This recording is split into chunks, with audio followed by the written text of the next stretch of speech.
Tuhan, sepercaya lawatan Tuhan di tempat ini sama lawatan Tuhan jemaat Tuhan yang beribadah di rumah. Amin. Mari kita siapkan hati kita untuk mendengarkan kebenaran firman Tuhan di pagi hari ini. Terima kasih Tuhan. Kami bersyukur padamu Bapa, karena kami tahu Tuhan, kami tak mampu berjalan sendiri. Kami membutuhkan Engkau Tuhan.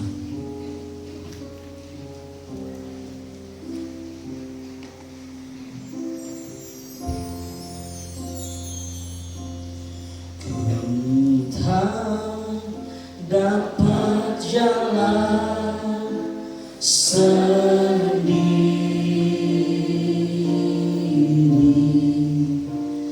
Tuhan tolonglah daku,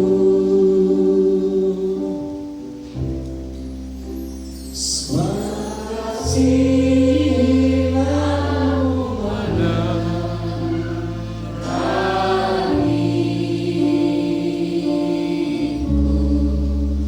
sebab ku tak dapat jalan sendiri. Sekali lagi katakan, ku tak dapat jalan sendiri,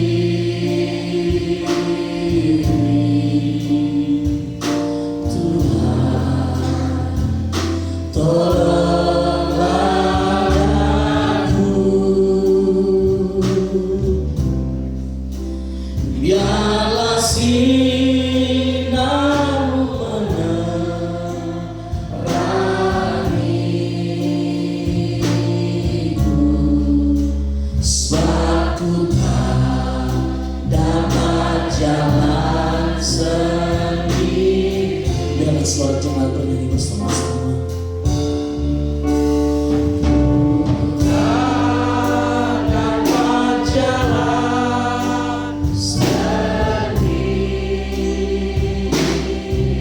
Iya, suara jemaat Bapa.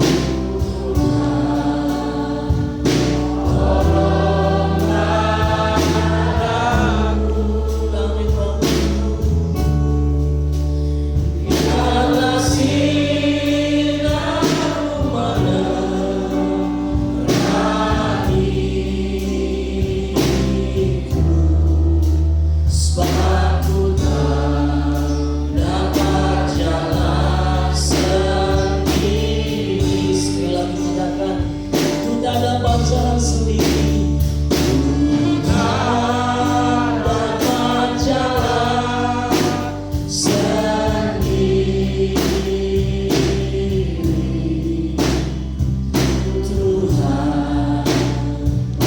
tolonglah aku, amin. Biarlah sinar-Mu menerangiku,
Bila Engkau tak besertaku, besertaku, ku tak mau berjalan.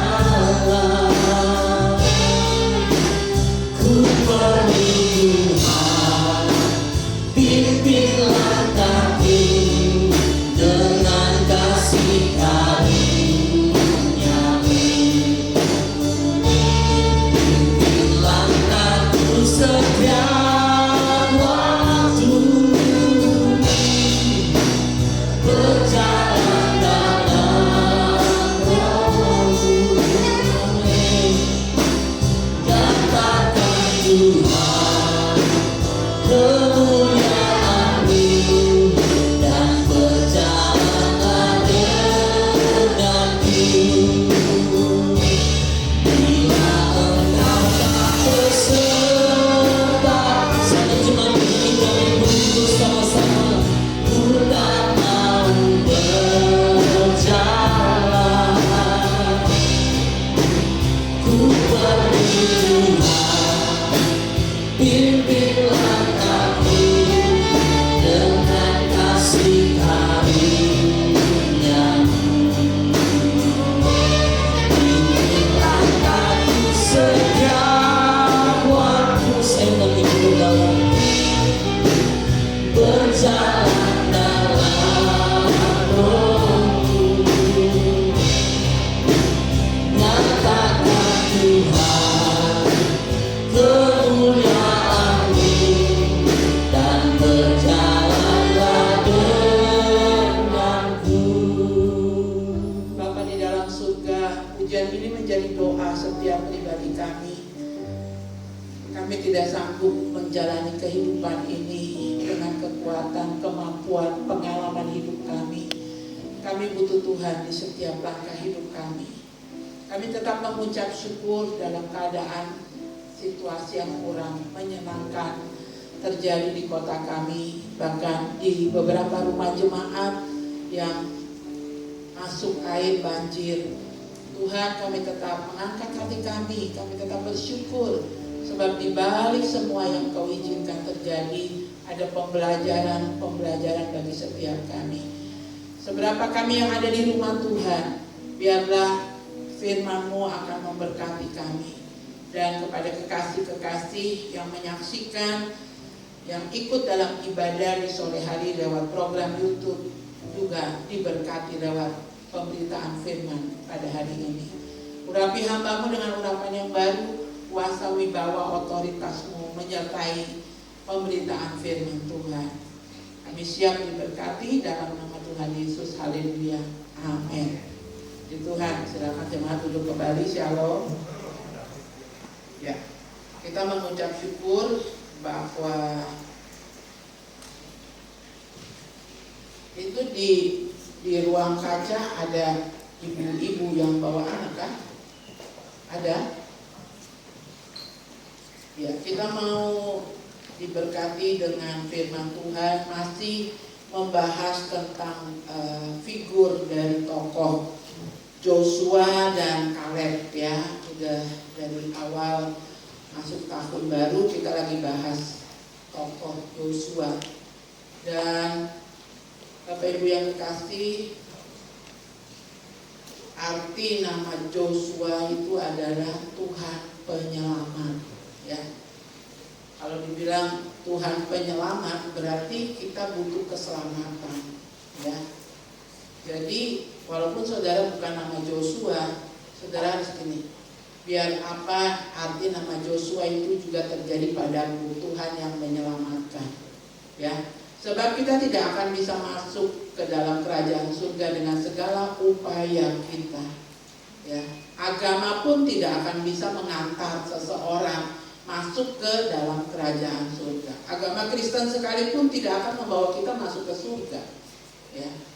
Hanya keselamatan, perjumpaan pribadi dengan Tuhan, menerima Tuhan sebagai juru selamat secara pribadi, ada perjumpaan, pengalaman pribadi, ketemu Tuhan, lalu terima Dia sebagai Tuhan dan juru selamat.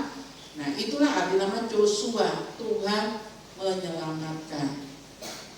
kalau kita yang namanya kayak saya Elizabeth ya, tetap kita aminkan arti nama Joshua terjadi dalam hidup saya.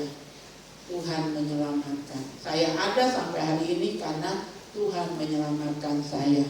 Apalagi yang namanya Joshua harus sadar bahwa hidupmu itu karena Tuhan gitu ya, bukan karena hebatnya kau anak muda, bukan karena kemampuanmu.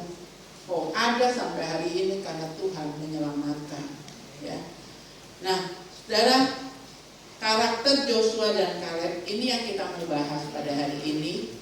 Dan bacaan kita masih berkisar di Bilangan 13 dan Bilangan 14 ya. Peristiwa di mana Musa mengutus 12 orang mewakili 12 suku Israel untuk mengintai ke tanah Kanaan, ke negeri yang dijanjikan Tuhan, yang Tuhan katakan itu berlimpah dengan susu dan madu. Saya umpamakan Kanaan di awal kita masuk tahun 2000 ya. Kanaan adalah tahun 2022. Kita harus optimis bahwa setiap pergantian tahun ya, tahun yang kita akan jalani, yang kita sudah masuki, sekarang sudah di hari keberapa ini?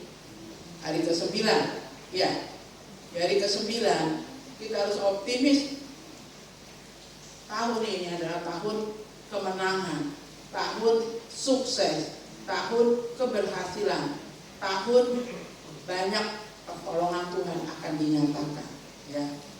Sekali lagi, Kanaan, negeri yang dijanjikan Tuhan, dari apa yang kita sedang pelajari ya, seperti bangsa Israel mau masuk ke negeri yang dijanjikan Tuhan. Kita ini sudah masuk di hari ke-9 tahun 2022. Saudara harus optimis bahwa tahun 2022 adalah tahun kemenangan buat keluarga saya, tahun keberhasilan buat pribadi saya, buat keluarga saya, tahun sukses, pokoknya tahun yang berkat ya, tahun yang berlimpah susu dan madu. Dan ketika 10 orang, 12 orang ini pulang, mereka bawa contoh-contoh anggur yang besar, yang super ya, yang kelas 1, delima yang kelas 1. Pertanyaannya mungkin saudara gini, lalu kenapa Tuhan kasih banjir kota Jayapura? Lalu kenapa ada orang yang tertimbun longsor sampai mati sekeluarga? Tuhan tidak pernah merencanakan kecelakaan. Job pertama, tugas pertama yang Tuhan berikan ketika Tuhan taruh manusia Adam dan Hawa di Taman Eden. Apa yang Tuhan berikan? Pekerjaan pertama, kelola Taman Eden, rawat Taman Eden, perluas Eden itu. Eden kan artinya kebahagiaan. Nah sekarang kita ini juga keturunan Adam dan Hawa ya. Apa yang dianjurkan diperluas, dikelola, berkuasalah atas ikan di laut, atas binatang yang merayap, yang berjalan. Firman Tuhannya kan begitu di Kejadian. Hanya pohon yang di tengah jangan kau makan buahnya. Nah, jadi ketika manusia diciptakan Tuhan, ditaruh di bumi, pekerjaan pertama adalah mengelola supaya Eden, kebahagiaan itu makin meluas. Untuk apa? Untuk Adam dan Hawa, untuk anak cucunya. Pada saat dibagi tugas seperti itu juga ada garis, ini yang boleh, ini yang tidak boleh. Kita mewarisi sifat-sifat juga dari Adam dan Hawa. Kita tahu kok mana yang boleh, mana yang tidak ketika kita tinggal di bumi cendrawasih, lebih sempit lagi di kota Jayapura. Kita tahu jangan buang sampah sembarangan, ya kan? Tapi kan yang bikin banjir ini sampah semua. Tadi malam sampai jam 12 malam angkat lagi sampai bongkar saluran air yang di depan pengadilan. Mulai dari Saga, hotelnya Pak Akhir, pengadilan, itu sampai dijebol lagi pakai ekskavator tadi malam. Dan yang keluar muntahan dari botol-botol aqua dan sampah yang lain-lainnya. Nah, jadi pola hidupnya diwarisi itu, yang tidak boleh dibikin gitu loh ya. Yang tidak boleh justru dibikin. Ini harus, kesadaran ini harus dimulai dari diri kita. Kenapa GBI Sola Gracia mulai dari berapa tahun yang lalu ya? Kita sering bikin aksi pemuda bersihkan lorong got sepanjang Jalan Silvagria.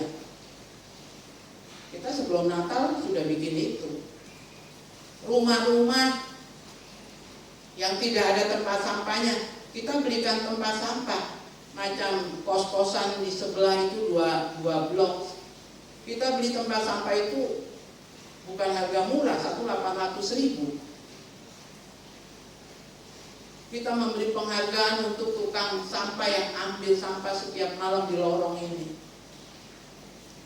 Kalau saya tidak bisa tunggu, saya gantung makanan dan tukang sampahnya sudah tahu itu dikasih oleh GBI Sola Gracia. Mungkin saudara berpikir, kenapa bikin yang seperti itu? Sampah ini terjadi, numpuk, got meluap karena apa? Secara berkala, got itu kan akan penuh dengan lumpur, tanahnya banyak. Pernahkah kita di lingkungan kita datang ke Pak RT gitu, Pak ini got nih sudah tanahnya udah tinggi, ayo kompleks kita bersihkan. Mungkin orang akan bilang ini, nggak hujan kok. Kalau disiplin itu, mana yang boleh, mana yang tidak, mana yang harus dikelola, ya, maka kita akan aman-aman di kota ini. Mana tempat yang udah nggak pantas di bantaran kali, kita juga di situ taruh ruangan, bikin tempat, pelihara ternak. Jangan salahkan ketika banjir ternakmu hanyut di situ. Jadi semua ini harus dimulai dari diri kita. Kita mau belajar dari tokoh Joshua dan Kaleb. Sangat optimis di negeri yang dijanjikan Tuhan. Ayo kita mau masuk ke sana. Di sana berkat-berkat melimpah. Kita pun mau masuk tahun 2022 walaupun masih penuh rahasia. Yang kita pegang adalah janji Tuhan. Tuhan tidak pernah merancang kecelakaan. Tuhan tidak pernah menjanjikan hidup yang suram, tidak. Tetapi kelalaian kita dan ya kita sering berbantah-bantah seperti 10 pengintai. Karena dilihat di negeri yang dijanjikan itu sudah diduduki, penduduk aslinya tinggi besar. Mereka pesimis ya.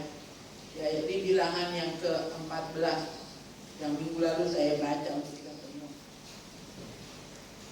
Mulai dari ayatnya yang pertama sudah ya. Lalu segenap umat itu mengeluarkan suara nyaring dan bangsa itu menangis pada malam itu.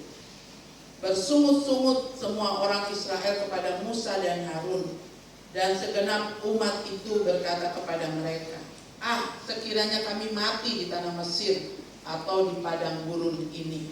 Mereka merasa lebih bagus mati di Mesir pada saat diperbudak. Mereka merasa lebih bagus mati di padang gurun, gak usah datang ke negeri yang mereka mau masuki. Lalu mereka mengatakan, mengapakah Tuhan membawa kami ke negeri ini? Supaya kami tewas oleh pedang dan istri serta anak-anak kami menjadi tawanan. Bukankah lebih baik kami pulang ke Mesir? Dan mereka berkata seorang kepada yang lain, baiklah kita mengangkat seorang pemimpin lalu pulang ke Mesir. Nah, ini bukan cuma menyalahkan, tetapi berpikir lebih enak kemarin. Ya, kenapa harus susah-susah masuk ke negeri yang dijanjikan Tuhan? Di Mesir walaupun diperbudak masih tetap kita hidup, kita tidak akan mati oleh pedang. Ya. Nah, ini juga terjadi kepada saudara dan saya. Kita kadang ini, kita masih senang melamun, aduh waktu kita baru datang di Jayapura ini jalanan masih sepi. Waktu kita baru datang 30 tahun lalu di kota Jayapura ini tidak ada tangga, tidak ada perumahan yang bikin jadi banjir gitu ya. Itu masih hutan sagu. Kita masih senang hidup berandai-andai dengan masa lalu. Kita tidak pikirkan masa yang akan datang, yang di hadapan kita ini harus bersikap seperti apa kita. Nah, orang yang senang ya di zona nyaman lalu berandai-andai terus di zaman kemarin, dia akan tergilas di tahun 2022 yang dijanjikan Tuhan keberhasilan, berkat, kelimpahan.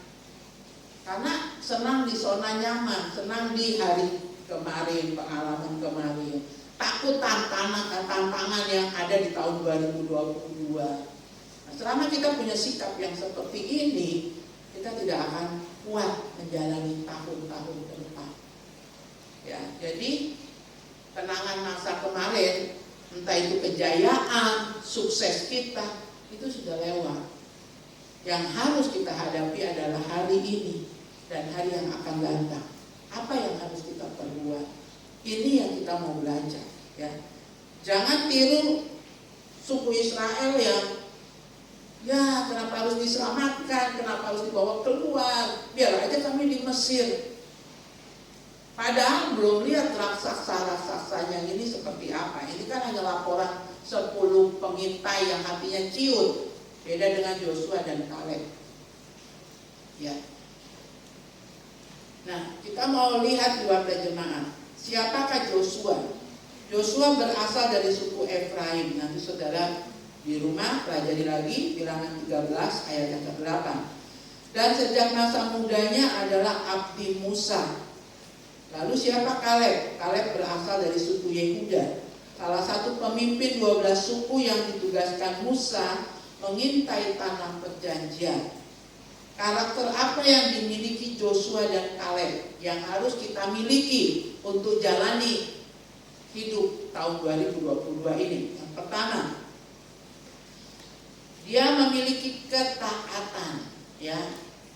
Kecuali Kaleb bin Yefune dan orang Kenas itu dan Joshua bin Nun, sebab keduanya mengikut Tuhan dengan sepenuh hati, punya ketaatan, tidak goyah, tidak gentar. Lalu taatilah juga kepada pemimpin kita. Dia mengajarkan ketaatan ini bukan cuma kepada Tuhan, tapi juga kepada pemimpin, ya. Dan tunduklah kepada mereka, sebab mereka berjaga-jaga atas jiwamu sebagai orang-orang yang harus bertanggung jawab atasnya. Dengan jalan itu mereka akan melakukannya dengan gembira, bukan dengan keluh kesah, sebab hal itu tidak akan membawa keuntungan bagimu. Joshua dan Kaleb tidak pernah protes atau komplain kepada Tuhan sebagai otoritas tertinggi. Joshua dan Kaleb adalah abdi Musa, dia menghargai gembala, pengembalaan. Saudara tahu nggak? Ya, ada rasa takut Tuhan saya, ya. Mulai sejak periode pertama sampai periode kedua Pak Wali akan berakhir di bulan Mei, ya. Beliau tetap menghormati saya sebagai ibu gembalanya. Sampai tadi pagi beliau tetap telepon. Saya masih mandi, Grace yang angkat telepon. Setiap perkembangan mulai dari hujan sebelum yang hari Jumat kemarin, longsor di Dok 9, beliau komunikasi. Foto sebelum ditaruh di media sosial, di koran, di mana, beliau kasih lihat dulu, langsung ajudannya foto langsung kirim ke saya. Langkah-langkah yang beliau ambil dengan stafnya sebelum ditaruh di media sosial dikirim ke saya. Dan beliau telepon, sekarang lagi kerjakan ini, berdoa, kondisinya seperti ini.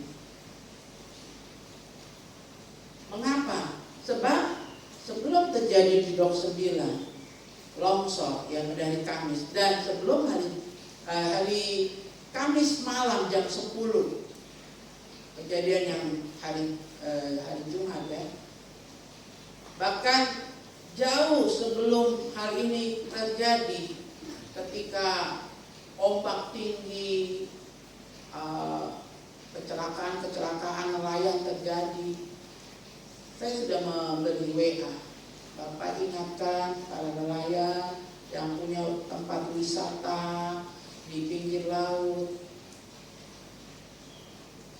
kasih tahu juga masyarakat di musim angin kencang begini, jangan ada yang bakar sampah.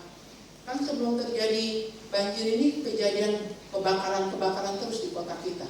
Saudara perhatiin tidak? Ya. Nah ini setiap apa yang saya dapat dari Tuhan, khusus untuk pekerjaan beliau, tugas beliau, saya sampaikan. Dan kami berkomunikasi. Jam 10 malam hari Kamis itu saya kasih tahu juga grup kami pendeta-pendeta sekota yang masih terjaga, yang belum tidur, mari kita berdoa untuk guntur hujan yang mulai turun di malam ini. Jadi karena komunikasi lancar dan apa yang disampaikan ditangkap, beliau rasakan benar. Sebagai gembala menangkap apa dari Tuhan lalu disampaikan. Semuanya disiagakan, tapi toh tetap terjadi. Mengapa? Karena perilaku kita yang tinggal di kota ini yang tidak baik. Perumahan-perumahan gotnya kecil dan gotnya tinggal berapa senti karena sudah dipenuhi lumpur, belum hujan, ini belum terjadi hujan. Tapi ketika masuk ke rumah gitu loh, nggak ada kesadaran, got di rumah saya sudah penuh lumpur karena sekian tahun tidak pernah dibersihkan, nggak ada aksi untuk bersihkan. Nah, perilaku gini harus dimulai dari kita, harus dari kita. Lalu ketika disampaikan oleh gembala harus ditangkap. Oh benar ya. Jangan justru apa yang diarahkan gembala sebagai pemimpin yang diangkat Tuhan berbalik dari saya mengumpat di belakang, protes di belakang, melawan kebijakan-kebijakan yang diarahkan gembala. Ini hati-hati, saudara. Ya, jadi saya sendiri, saya juga punya otoritas. Di atas saya ada siapa? Ketua BPD, Bapak Pendeta Semira. Saya tidak akan rapat dengan majelis di jemaat lokal sebelum kami mengawali rapat rapat Badan Pengurus Daerah Gereja Betel Indonesia. Karena apa yang kami rapat, kami putuskan, lalu kami terapkan di setiap jemaat lokal. Baru setelah hasil rapat itu saya akan kumpulkan majelis para pelayan. Apa yang harus dikerjakan? Nah, ketaatan yang pertama.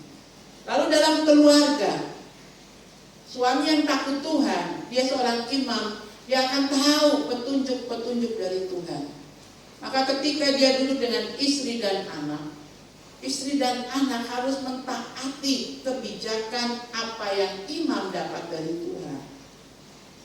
Lalu sebagai anak, apa yang pemimpin di rumah, mama, papa, kalau kau tinggal di rumah tantemu, di rumah ommu menumpang, itu didengar dan dilakukan. Saya selalu bilang sama yang paling kecil penghuni rumah saya saja, Grace, kalau omang ngomong itu dengar yang baik dan lakukan sesuai dengan apa yang saya bicara. Nah, kalau yang kecil aja saya tekan seperti itu, bagaimana dengan pendeta Jeremia dan pendeta Richard? Maka kalau membangkang gitu, tidak bikin seperti yang saya arahkan, wah saya marah berat, saudara. Karena ketaatan dimulai dari kedisiplinan, dimulai dari diri sendiri. Lalu kemudian kita pengaruhi orang-orang di sekitar kita. Nah ini yang terjadi pada Joshua dan Kaleb. Dia taat, tidak pernah protes. apa yang diarahkan Musa dikerjakan. Lalu yang kedua yang mereka miliki, mereka punya keintiman dengan Tuhan. Pada waktu Musa berhadapan muka dengan Tuhan, ya, saudara lihat yang kedua di warta jemaat, buah keintiman dengan Tuhan.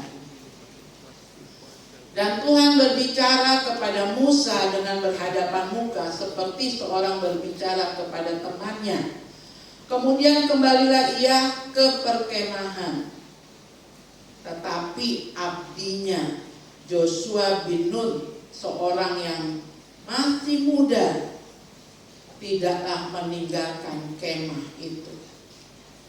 Dia punya keintiman dengan Tuhan. Ketika Musa masuk di kemah, berhadapan muka dengan Tuhan, Musa menangkap pesan-pesan dari Tuhan untuk bangsa Israel. Selesai, Musa kembali keluar dari kemah. Apa yang diperbuat seorang Joshua? Dia senang berlama-lama dalam hadirat Tuhan. Saudara senang berlama-lama? Jangan salahkan Tuhan, ya, dengan hujan. Hujan itu Tuhan turunkan, itu pasti ada gunanya.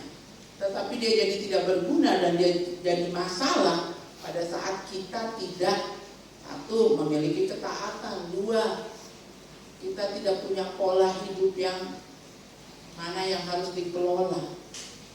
Pesan Tuhan itu ketika pertama menciptakan dunia, perluas Eden. Perluas Eden, bukan hancurkan Eden, bukan. Perluas, ya. Jadi yang kedua, dia punya keintiman dengan Tuhan. Berapa lama saudara masih punya jam dengan Tuhan? Yang melayani aja belum tentu kok punya jam dengan Tuhan. Mengandalkan cuma kemampuan, mengandalkan cuma.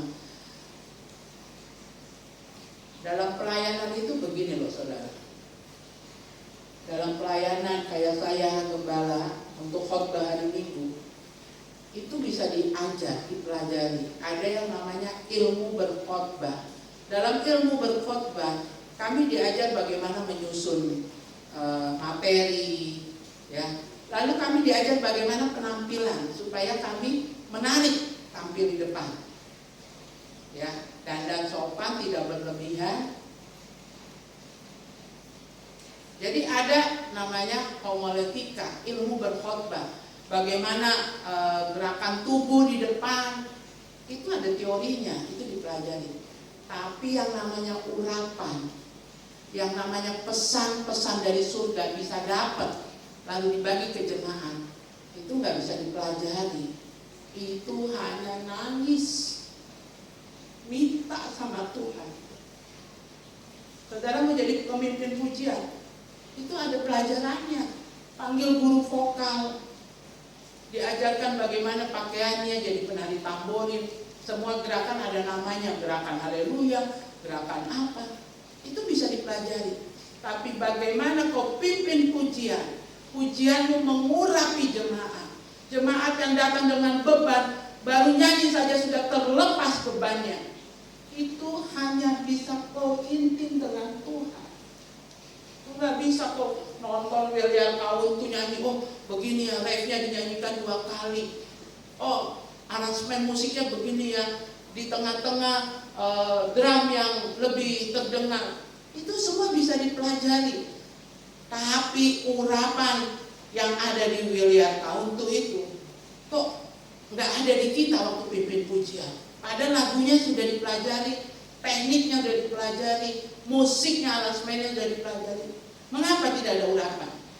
Mengapa kita nggak rasakan kehadiran Tuhan? Karena personilnya cari Tuhan atau tidak. Ini hanya berbicara pengurapan. Ini hanya bicara kau bergaul tidak dengan Tuhan, kau intim tidak dengan Tuhan. Ini gak bisa di sekolah Alkitab pun gak dapat. Pencarian kepada Tuhan itu harus dari diri sendiri. Harus beri waktu. Seperti Joshua, dia sudah selesai menunggu pimpinannya berhadapan dengan Tuhan Musa. Lalu Musa sudah pulang istirahat ke kemah, tapi Joshua dia suka berlama-lama di situ. Suka berhadapan dengan Tuhan, menikmati hadirat Tuhan. Berapa lama Joshua, Pak Mahendra, doa sehari? Berapa lama Richard sebelum datang jam 8 doa pagi, menyembah? Hah? 1 jam.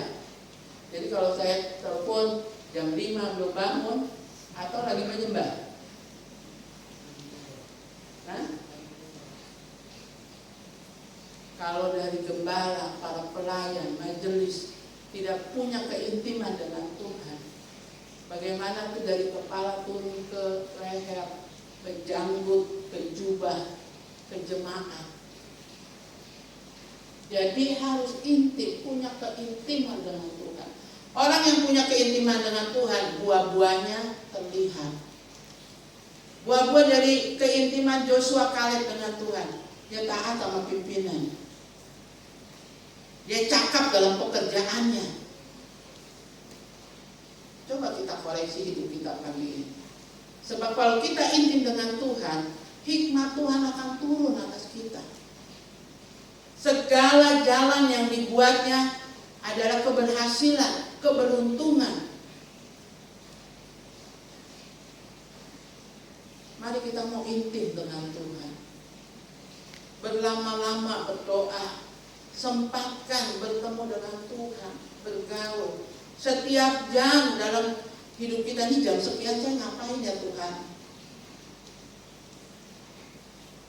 Jam sekian saya ngapain ya Tuhan? Makanya saya bingung kalau ada seorang istri, seorang ibu gitu ya, bisa main TikTok, terus bisa lidah dipelet-peletin di TikTok. Peduli kak, monyong gitu. Ngapain gitu loh, buang-buang waktu untuk hal-hal yang tidak ada faedahnya dalam kehidupan. Orang yang intim dengan Tuhan, dia akan berjalan, dia akan bekerja, dia akan beraktivitas tetap dalam hadirat Tuhan. Tetap dalam hadirat Tuhan, ke kantor dalam hadirat Tuhan, bekerja dalam hadirat Tuhan.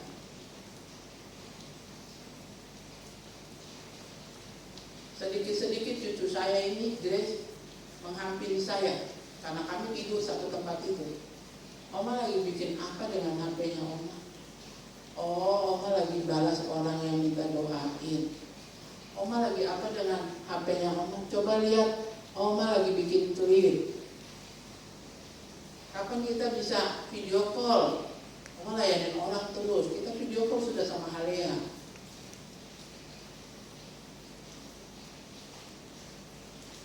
Di tempat tidur seperti itu, Grace ditanya, ini sakit apa kak Oma? Lalu saya buka, aduh kenapa tante itu bikin TikTok seperti itu? So tante-tante baru, ya anak kecil. Grace aja bisa menilai hal-hal seperti itu. Nih, kamu lihat ini. Itu yang kemarin minta doain sama Oma kan. Lalu kenapa dia begitu? Dia marah sama suaminya, baru kenapa dia bikin TikTok seperti itu? Kok tak kasih saya uang Natal?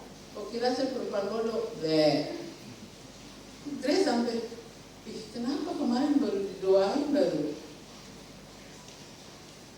Dia tidurnya sama saya, jadi dia suka ngintip dan nanya-nanya gitu. Jadi mari kita punya yang kedua, keintiman dengan Tuhan.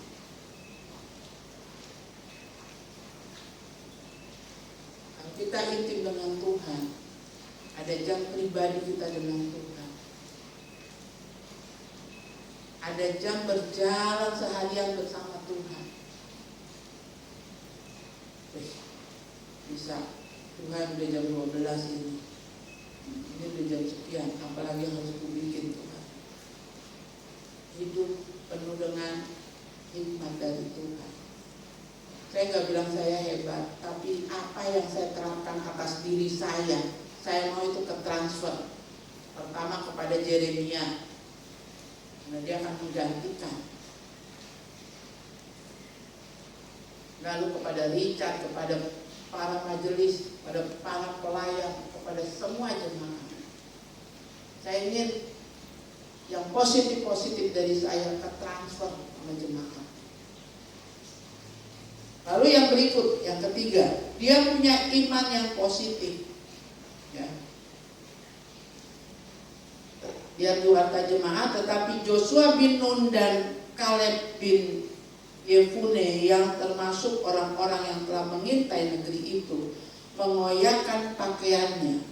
Jika Tuhan berkenan kepada kita, maka Ia akan membawa kita masuk ke negeri itu dan akan memberikannya kepada kita, suatu negeri yang berlimpah-limpah susu dan madunya. Hanya janganlah memberontak kepada Tuhan dan janganlah takut kepada bangsa negeri itu, sebab mereka akan kita telan habis. Yang melindungi mereka sudah meninggalkan mereka, sedang Tuhan menyertai kita. Janganlah takut kepada mereka. Kemudian Kaleb mencoba menenteramkan hati bangsa itu di hadapan Musa. Katanya, tidak, kita akan maju dan menduduki negeri itu, sebab kita pasti akan mengalahkannya. Tetapi orang-orang yang pergi ke sana bersama-sama dia berkata, kita tidak dapat maju menyerang bangsa itu, karena mereka lebih kuat daripada kita. Yang 10 ini ya nggak mau ada tantangan, nggak mau berperang, nggak mau berkorban, sehingga apa? Mempengaruhi semua orang Israel. Oh, berani masuk ke sana, kita habis dibunuh pedang mereka. Tapi Joshua dan Kaleb mengatakan, tidak, Tuhan menyertai kita. Jangan takut kepada mereka, kita akan telan mereka. Kuasailah bumi dan taklukkanlah itu. Artinya apa? Saudara, kalau orang berperang ya, dia akan lihat musuh di depan seperti apa. Oh, mereka punya tanknya sekian banyak. Oh, mereka punya senjata AK apalah, gak tahu. Yang polisi, yang tentara pasti lebih tahu dari saya. Oh, mereka punya bomnya sebesar ini misalnya, granatnya persediaannya sekian. Kita bisa taklukkan, kita bisa kuasai mereka. Nah, demikian Joshua dan Kaleb. Senjata yang paling mereka andalkan apa? Kita punya Tuhan. Kita akan telan mereka dengan kekuatan dari Tuhan. Ketika Adam dan Hawa, manusia pertama, disuruh mengelola, kuasai dan taklukkan, ya, itu artinya apa? Kita memahami betul apa yang Tuhan percayakan sama kita. Kita punya rumah di mana? Daerah rumah kita daerah bagaimana? Oh, dulunya daerah resapan. Oh, itu dulunya rawasagu. Ya. Antisipasinya bagaimana? Oh, saya dikasih rumah sama Tuhan hanya 1 kamar. Saya dikasih Tuhan 2 kamar. Halaman rumah saya kecil saja. Halaman rumah saya cukup besar gitu, misalnya. Nah, kata kuasai artinya apa? Kita menguasai keadaan itu dan kita bisa menaklukkan keadaan. Bukan terbalik, kita yang dikuasai dan ditaklukkan. Kemalasan, masa bodoh, ya, egois tinggi. Kita tahu itu daerah resapan, kita bikin rumah setinggi mungkin di timbunnya. Yang lain pada waktu hujan tinggal tergenang, dapat curahan hujan dari kita. Kan seharusnya bukan begitu. Kuasai artinya kita bisa menyusun strategi bagaimana mengatasi situasi yang kurang baik, bagaimana menguasai, menaklukkan yang gak nyaman dibuat jadi nyaman. Pada waktu saya suruh anak-anak muda bersih-bersihkan ini Jalan Silvagria. Mereka sudah capek, ya. Lalu saya bilang sama Richard, masih ada sisa cat merah ada, sana dicat. Mungkin anak muda berpikir gini, penghalaman orang, semnya orang, pagarnya orang, sem juga sudah hancur-hancur, kok harus dicat? Saya cat supaya pada waktu kita keluar gereja, kita lihat pemandangannya enak, bukan sengkaratan penuh dengan pohon merambat, kan gak nyaman. Ketika kita menerapkan hal-hal yang baik, pertama itu jadi kenyamanan untuk diri kita, lalu untuk orang-orang di sekitar kita. Nah, pada waktu dicat, dibersihkan, ya itu kan jadi perhatian tetangga. Wih, anak gereja bersihkan, anak gereja cat. Lalu saya minta Pak Hendra datang temui pemilik tanah yang punya perumahan, ya. Lalu ada 4 unit yang dibangun di dalam. Mari kita temui, kita tanya bolehkah kita pakai lahannya, kita akan bersihkan. Ternyata boleh, bukan cuma boleh, yang bersangkutan kasih uang 3 juta untuk biaya bersih-bersihnya. Itu dimulai dari apa? Dari orang menilai kita. Lalu kemarin pada saat pembersihan sepanjang hari, kita pakai mobil truk sampai 5 kali bawa potongan-potongan pohon, rumput, dan segala macam sampah, ya. Itu tetangga mulai berdatangan. Oh, Ibu Pendeta sudah beli tanah ini. Ya kalau Tuhan izinkan nanti kita beli. Saya bilang saya belum beli, saya minta izin lahan ini dibersihkan untuk parkiran jemaat. Sebab belum ibadah saja, kita nih warga di sini mobilnya sudah banyak. Apalagi di saat kami ibadah. Orangnya kasih ya dikasih lah. Ini kan untuk pelayanan, dipakai seminggu sekali. Ibu sewa berapa? Ibu dokter Sibarani juga tanya, sewa berapa per tahun? Saya bilang sama tetangga, yang bayar Tuhan.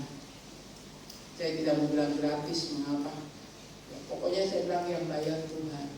Kalau Tuhan yang bayar, semua jadi baik. Dan mereka sudah pulang masuk rumah, masuk lagi ke lokasi, datang. Ibu tahan ibu masuk, kasihan nanti ibu jadi hitam, kepanasan sepanjang hari. Oh tidak, saya mau kerja yang saya bikin harus bagus. Saya tidak pernah kerja setengah-setengah, itu bukan gaya saya. Saya harus mengerjakan segala sesuatu sempurna. Orang eksavator kalau nggak ditungguin bagaimana diarahkan? Walaupun ada Bapak Daud di situ, saya tetap turun. Ada Jeremia, saya tetap turun di sana. Nah, itu dimulai dari apa? Kecintaan dan ingin mengelola. Saya selalu berdoa buat kita, jadilah pengelola yang cakap. Banyak orang mengelola tapi bisa habis, bangkrut, ya kan? Mungkin harta dari orang tua kita miliaran diwariskan, tapi orang tua belum meninggal, belum setahun sudah habis semuanya, berkelahi. Ada orang meninggal belum setahun, yang terjadi apa? Adiknya yang meninggal itu mau penjarakan anaknya almarhum yang meninggal hanya karena harta.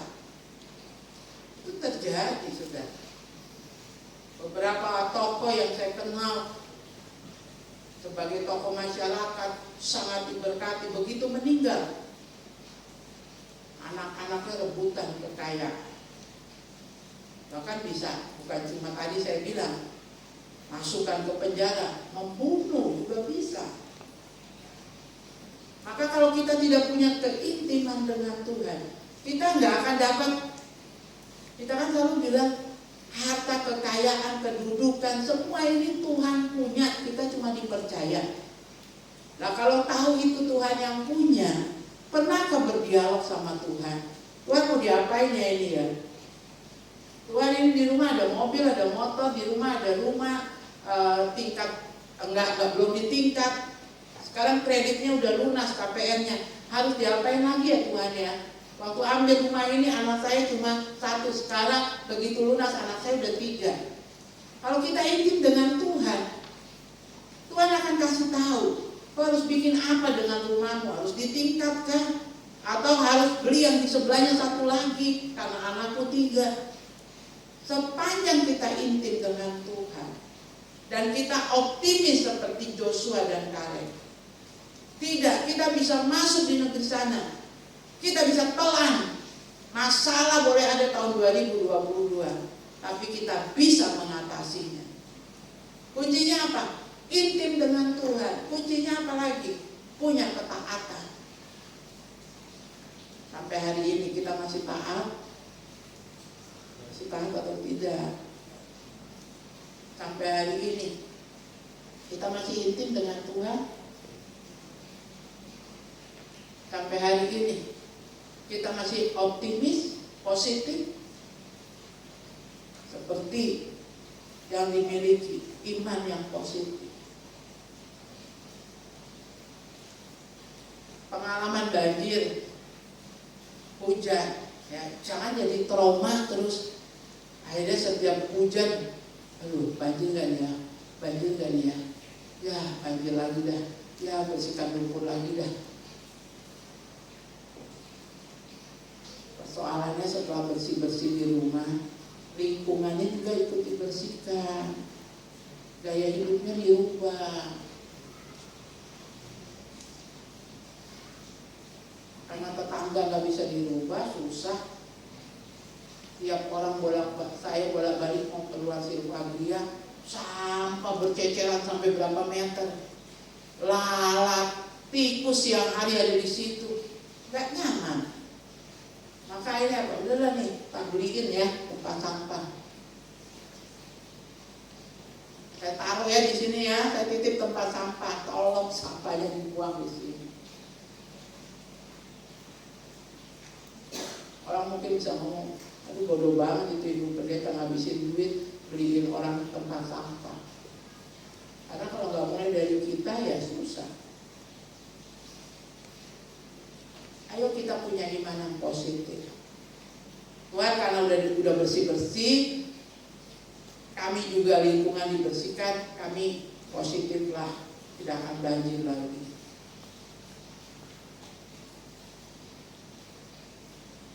Ini mau nengok jemaat di Kangke, di Saga mentok, banjir, oh nggak bisa. Kali Acai, apalagi. Mau besok, mau nengok Pak Hendra yang rumahnya banjir, belum masuk di rumah Pak Hendra, airnya sudah tinggi. Sampai ikan mujair di sebelah rumahnya Pak Hendra berenang-renang, saudara.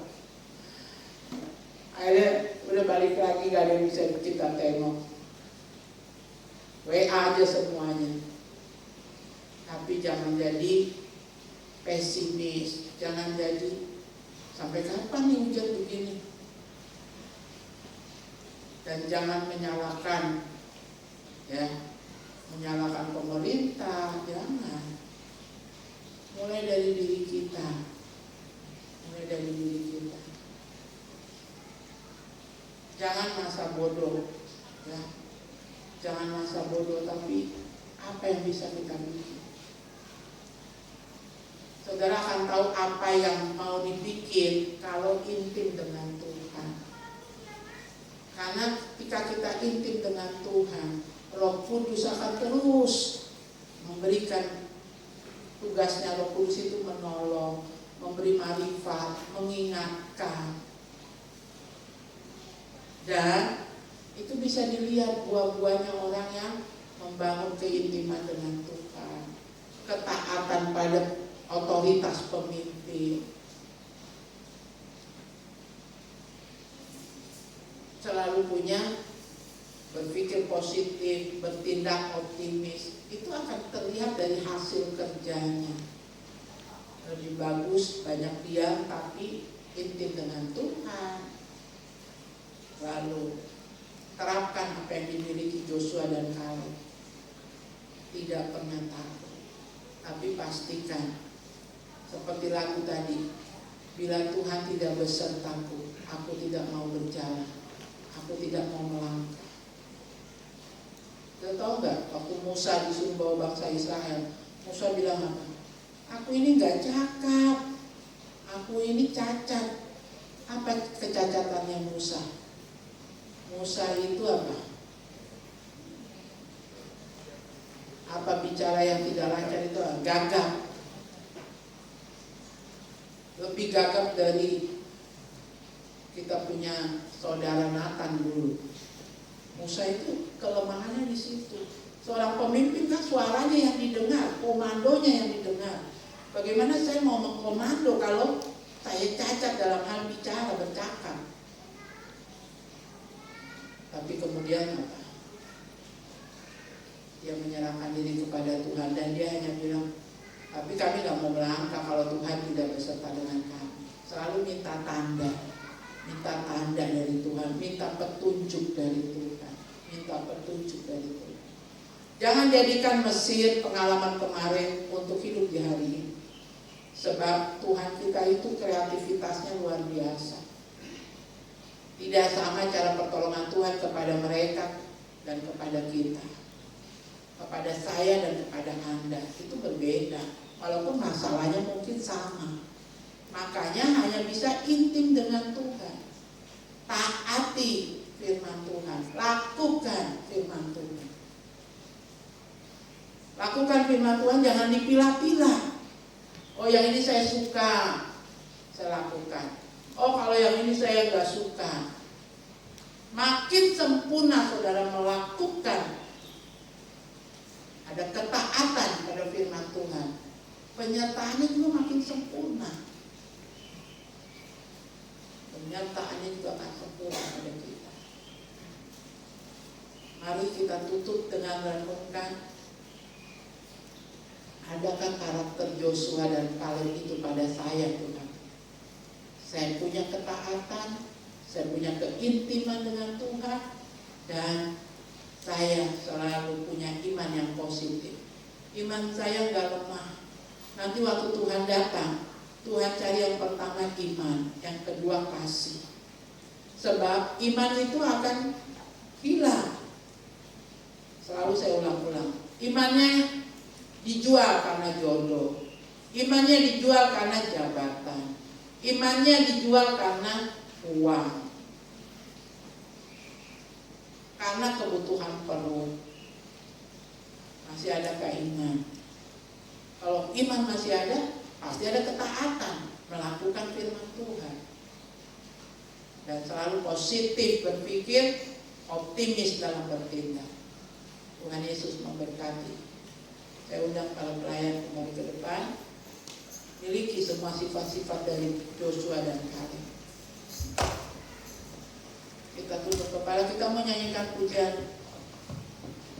Bila engkau tak besertaku, aku tak mau melangkah.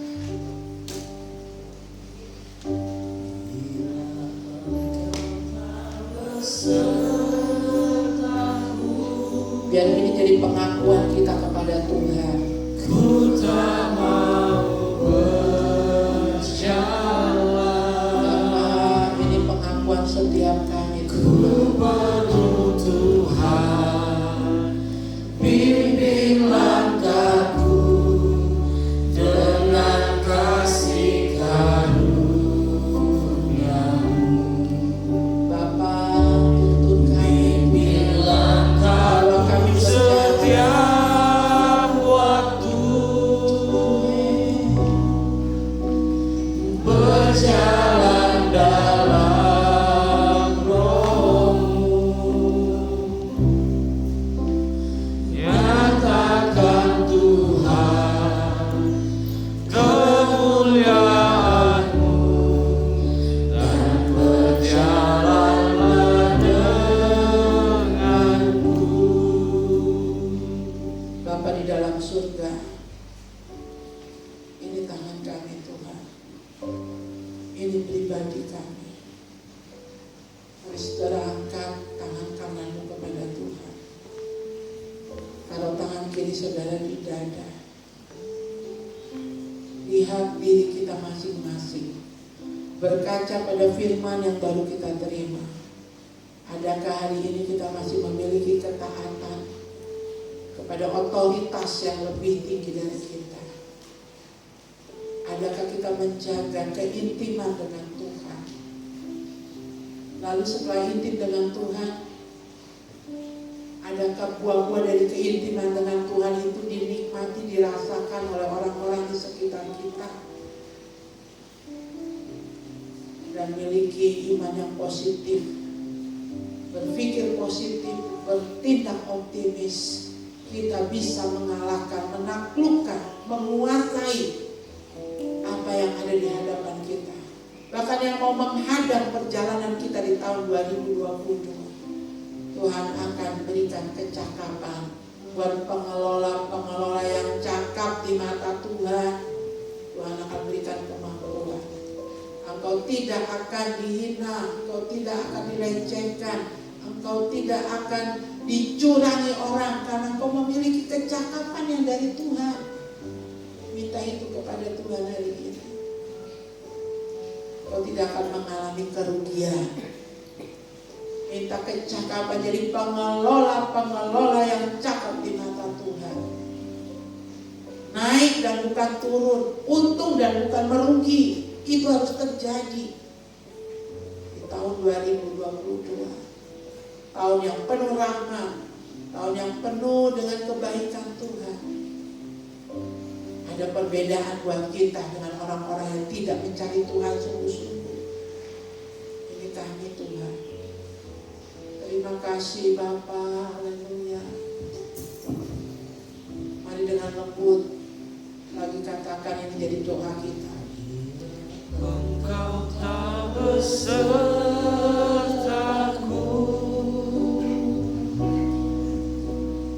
ku tak mau berjalan,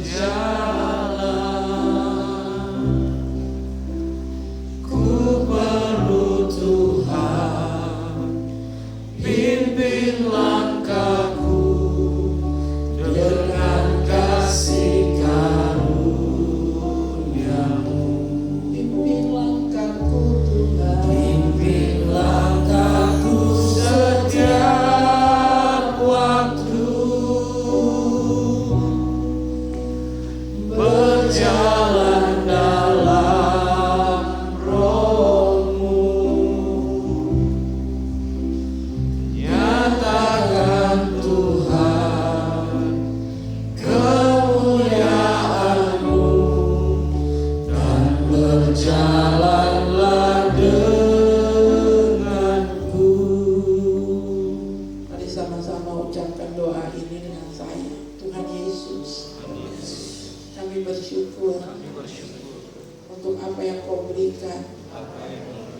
hujan yang kau turunkan, bahkan rumah kami yang masuk air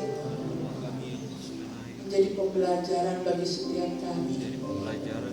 Kami butuh Engkau Tuhan, kami butuh Roh Kudus, karena Roh Kudus yang akan beri kami hikmat untuk cakap, mengelola semua yang Tuhan percayakan. Ampuni kami Tuhan dalam segala kekurangan kami, sikap masa bodoh kami, sikap egois kami. Buat kami lebih baik lagi. Ajar kami taat, melakukan seluruh kebenaran firman-Mu. Ajar kami intim dengan Tuhan, lebih intim lagi dari hari ke hari. Ajar kami Tuhan punya iman yang positif, kuat, teguh di dalam Engkau. Pikiran yang positif, tindakan yang optimis, sehingga orang melihat buah-buah dari penyertaan-Mu dalam hidup kami. Nama-Mu dimuliakan, percayakan, yang Kau tolong kami mengelolanya dari hari ini, tiap-tiap waktu sampai selama-lamanya. Haleluya. Amin. Demi kemuliaan bagi Tuhan.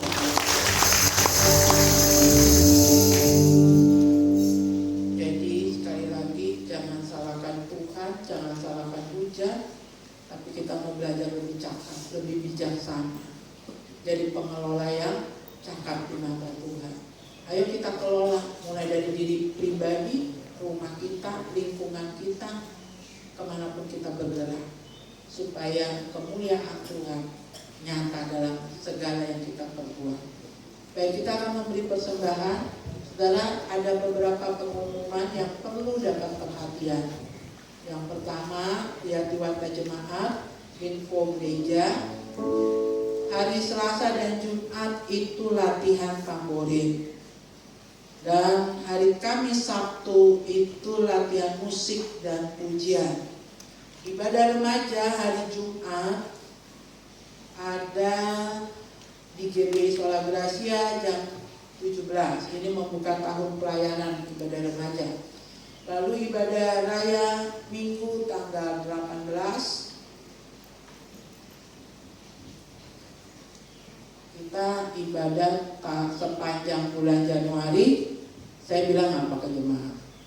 Hanya Richard pengen kan tidak waktu saya ngomong gitu. Oh, yang kedua ibadah online. Kira Richard nggak dengar gitu. Oke, begitu ya. Dan hari ini persembahan kita yang diakonia itu akan kita khususkan untuk apa? Saudara mungkin lihat di grup jemaat berapa hari yang lalu ya, 2 hari yang lalu kan, Bapak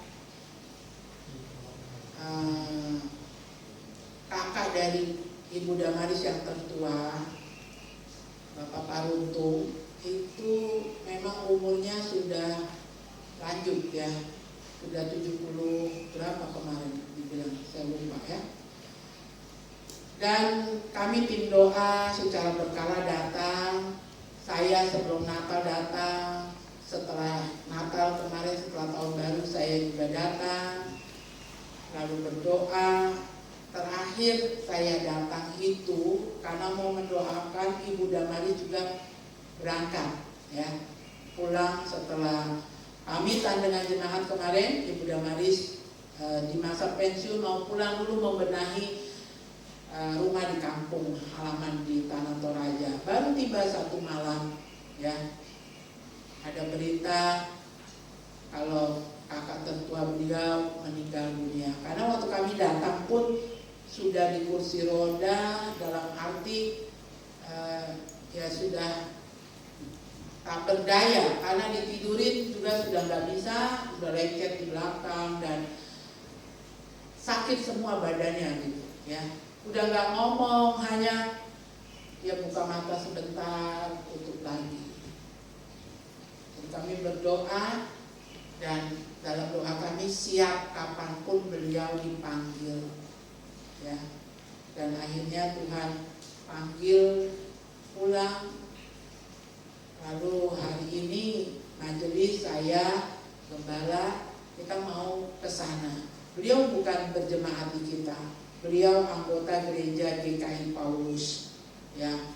Majelis juga di sana pada waktu beliau masih sehat. Dan selama saya kenal, sejak saya merintis jemaat ini 26 tahun yang lalu, beliau sering mensupport ya, mensupport doa, mensupport keuangan, pemberian, apalagi sewaktu beliau masih red call ya, masih aktif di kepolisian. Jadi sebentar selesai ibadah, mewakili kita semua, saya majelis akan pergi ke sana. Dimakamkannya besok kalau tidak ada perubahan. Ibu Damari sendiri, Tuhan tolong penerbangan jam 12 siang ini tiba ya dari Toraja. Jadi kita mau kunjungan di sana, kita mau tunjukkan turut sepenanggungan kita. Persembahan diakonia saudara akan dikumpul bersama dengan tanda sepenanggungan dari gembala dan dari para majelis yang akan dijadikan satu untuk membantu meringankan beban mereka. Itu saja yang bisa disampaikan. Mari siapkan persembahannya. Kalau tidak hujan, Bapak Ibu sekalian, dan kalau ibadah parkir mobil penuh, ya kita mau sepakat mulai minggu depan, ya mulai hari ini sebetulnya ya. Cuma kemarin kan itu baru habis di Eksa. Yang punya mobil jangan lagi parkir di halaman gereja, parkir di sana di tanah yang disiapkan. Lalu hanya motor-motor saja yang di halaman gereja kita. Sampai kapan? Selama tanah itu belum digarap, dibangun perumahan di atasnya. Jadi kita bisa pakai ya. Itu saya minta bantuannya. Jadi yang punya mobil arahkan ke sana, yang motor silakan di halaman gereja. Baik, itu saja. Mari kita memberi persembahan, kita nyanyi pujian apa? Alangkah indahnya bersama bersama Tuhan. Haleluya. Terima kasih Tuhan. Oh haleluya. Alangkah indahnya hidup dalam Tuhan. Alangkah indahnya hidup di dalam Tuhan, yang mencurahkan berkat melimpah. Alangkah indahnya jalan bersama Tuhan, yang memberikan kuasa untuk menang. Yesus ku dahsyat, ku taruh kepadamu. Kau Tuhan yang setia di hatiku. Yesus ku dahsyat, tak terkuasai. Kau yang terhebat, terbesar lagi. Semua Tuhan boleh mengaku bersama-sama. Haleluya. Alangkah, alangkah indahnya hidup di dalam Tuhan, yang mencurahkan berkat melimpah. Alangkah indahnya jalan bersama Tuhan, yang memberikan kuasa untuk menang. Yesus ku dahsyat, ku taruh kepadamu. Kau Tuhan yang setia di pihakku. Yesus ku dahsyat, tak terkuasai. Kau yang terhebat, terbesar bagiku. Kau yang terhebat, kau yang terbesar, kau yang terhebat, terbesar bagiku. Terima kasih Tuhan untuk kuasa yang Kau lepaskan atas kami jemaat GBI Sola Gracia, sehingga kami kuat hanya karena anugerah Tuhan. Dan setiap apapun yang ada di depan perjalanan hidup kami, kami percaya kami bisa menaklukkan itu bersama-sama dengan Tuhan. Angkat dari kami kekecewaan, angkat dari kami Tuhan mengasihani diri berlebihan, tapi kami mau jadi orang-orang yang kuat dan berkemenangan bersama dengan Engkau. Biarlah karakter Joshua dan Kaleb ada pada setiap kami, dan kami percaya kalau Joshua dan Kaleb sanggup dipercaya Tuhan masuk ke negeri yang dijanjikan, demikian juga setiap kami diberi kecakapan, kemampuan menjadi pengelola yang cakap di mata Tuhan sepanjang perjalanan hidup kami ada di tahun 2022. Berkati Tuhan pemerintah kota beserta pemerintah provinsi yang sedang menangani beberapa titik-titik di kota Jayapura, di Kerong, di Kabupaten Sentani, di Sarni, Tuhan, Engkau menolong semua yang sedang dikerjakan untuk menanggulangi kondisi yang sempat dibongkar, yang sempat porak-poranda karena hujan dan banjir. Akses jalan semua Tuhan keluar dari Jayapura ke Kerom, juga dari Jayapura ke Kabupaten, bahkan ke Sarmi, semua Tuhan tolong. Dan genangan-genangan air yang ada, yang sementara sedang diupayakan surut, tidak mengganggu akses lalu lintas perekonomian, Tuhan tolong. Semua yang bekerja sampai larut malam, kehujanan, Tuhan juga beri kesehatan yang double porsi. Terima kasih Bapa di dalam surga. Juga beberapa provinsi di Indonesia yang juga saat ini mengalami cuaca yang ekstrim, mari Engkau juga menolong Tuhan. Orang-orang yang punya profesi nelayan dalam situasi yang ekstrim ini cuaca, Tuhan berikan hikmat kepada mereka. Orang-orang yang bekerja memegang alat-alat berat di dalam membongkar setiap sumbatan-sumbatan sungai, got yang ada, Engkau beri kemampuan, tenaga ekstra, kekuatan dari Tuhan. Terima kasih Bapa di dalam surga. Kami juga berdoa mengunjungi sahabat-sahabat kami, keluarga, tengah keluarga Sola Gracia yang masih bersih-bersih karena air yang masuk, lumpur yang masuk menggenangi rumah.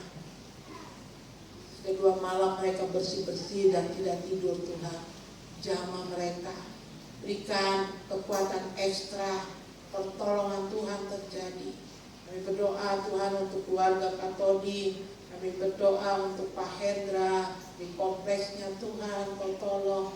Kami berdoa Bapa di surga untuk jemaat-Mu yang ada di Waena, Tuhan tolong. Semua Tuhan, yang kami tidak bisa sebut satu persatu, Tuhan tolong.